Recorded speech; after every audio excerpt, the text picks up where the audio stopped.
हरि ओम। श्री परमात्मने नमः। श्री गणेशाय नमः। नीलाम्भुजस्यामलकोमलाङ्गं सीतासमारोहपितुवामभागं पाणौ महाशायकचारुचापं नवाभिरामं रघुवंशनाथं श्रीगुरुचरणसरोजरज निजमनमुकुरसुधार वर्णौ रघुबर विमल जस जोदायक फलचार बुद्धिदीन जनु जानिके सुमिरौ पवन कुमार बल बुद्धि विद्या देहु मुहि हरहु कलेश विकार श्री राम मैं सब जग जानी करहूँ प्रणाम जोरी जुग पानी। सभी धर्मानुरागी श्रद्धालु बंधुओं माताओं को सादर प्रणाम। आज हनुमान जन्मोत्सव की सबको बहुत बहुत बधाई, शुभकामनाएं। आज का ये विशेष सत्र हनुमान जन्मोत्सव पर अपनी मन और वाणी को निर्मल करने के लिए थोड़ी सी भगवत चर्चा कि हनुमान जी महाराज का जन्म कैसे हुआ, इसके बारे में थोड़ी सी चर्चा। एक बार भगवान को संसार के कल्याण के लिए समुद्र मंथन के समय मोहिनी का रूप धारण करना पड़ा। मोहिनी का रूप देखकर कोई भी ऐसा नहीं है जो मोहित न हो जाए।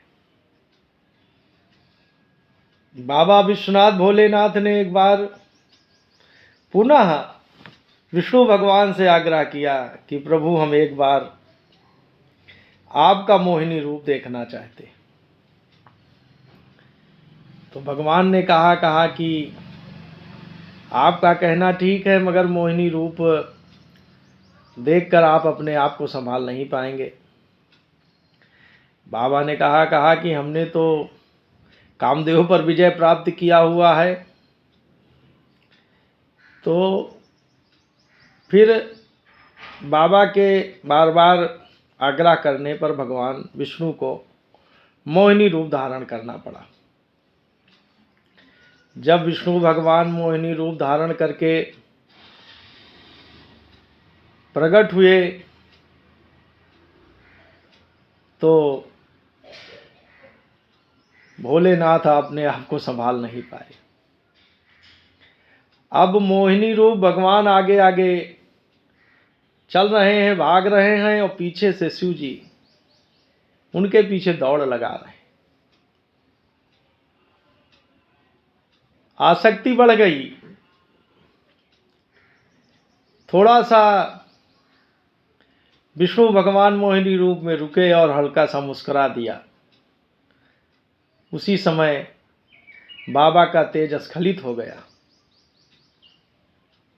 उस तेज को विष्णु भगवान ने संभाला।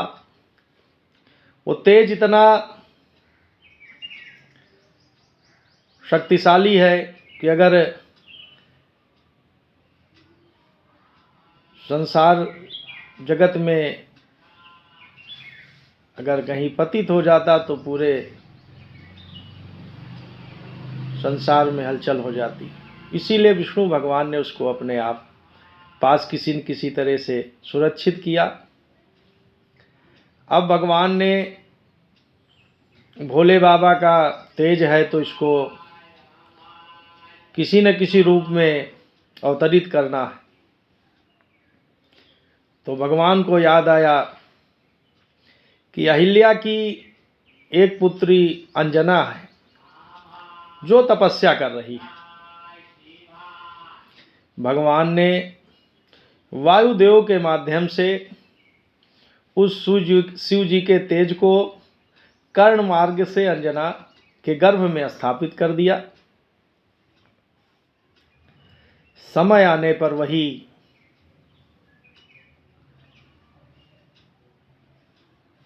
हनुमान जी वीर बजरंगबली के रूप में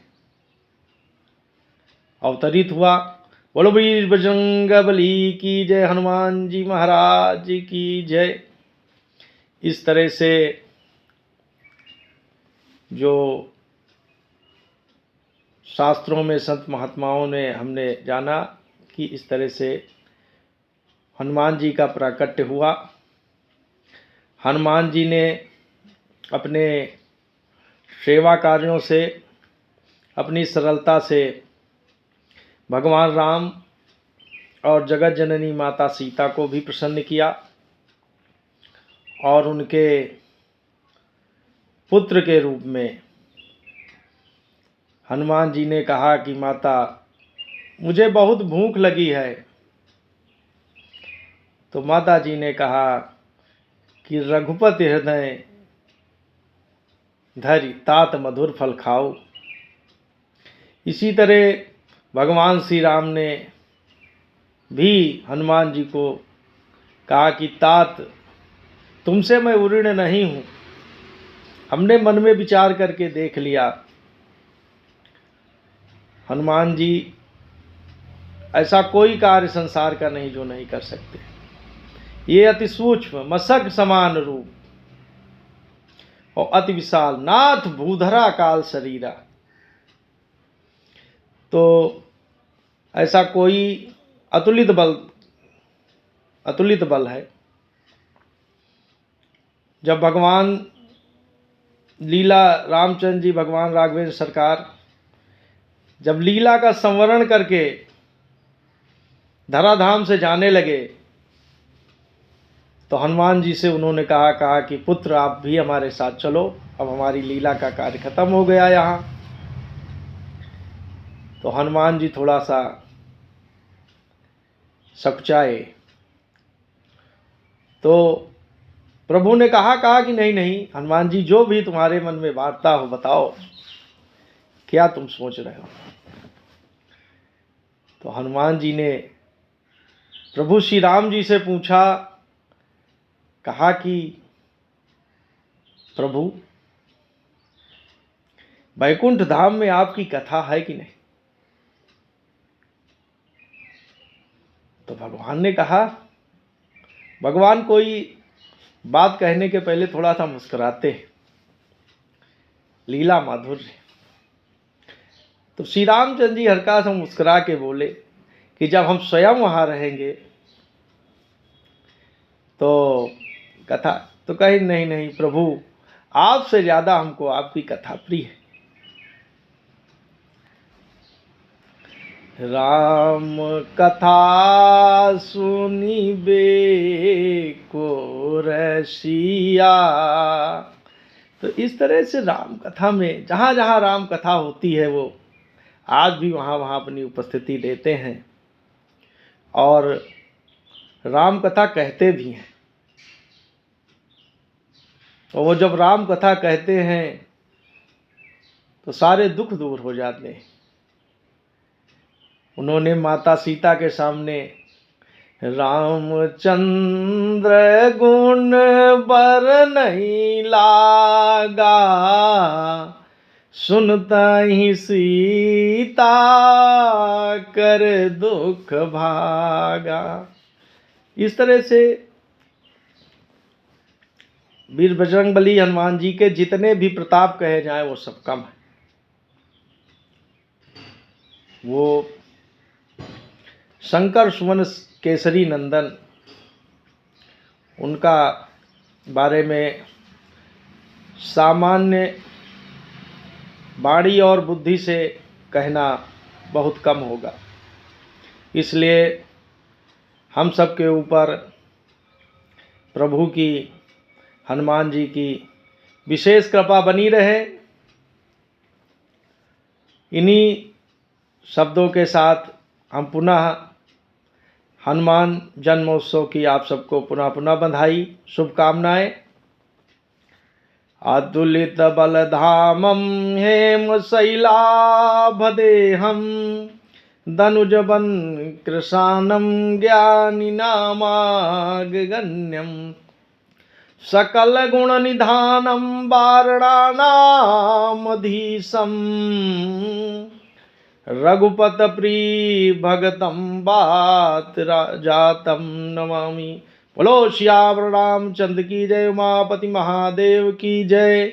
जय जय वीर बजरंग बली की, सब संतन की जय हो, सब भक्तन की जय हो, गंगा मैया की जय हो। जय जय श्री राम, जय जय श्री राम, जय जय श्री।